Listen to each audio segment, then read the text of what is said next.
तोंडाला अगदी भरभरून चव आणून सोडणारी आजची आपली ही रेसिपी आहे. तुम्ही उपवासाच्या वेळी ही रेसिपी अगदी जरूर ट्राय करून बघा. तर चला सुरू करूया. 1 चम्मच बारीक ठेचलेली हिरवी मिरची घ्या. 1 बटाटा शिजवलेला घ्या आणि 1 बटाटा कच्चा खिसलेला घ्या. हे तिन्ही एकजीव करून घ्या आणि याच्यामध्ये आपलं टाटा पिंक सॉल्ट चवीनुसार टाकून घ्या आणि 2 ते 3 चम्मच तीळ आणि शेंगदाणे भाजून घेऊन मिक्सरमध्ये ग्राइंड करून टाकून घ्या.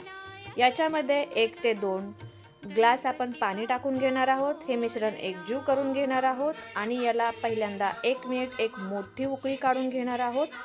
त्याच्यामध्ये 1 चम्मच साजूक तूप टाकणार आहोत आणि ही आमटी पुढील 10 मिनिटे अगदी कमी गॅसवरती आपण रुटू शिजवून घेणार आहोत.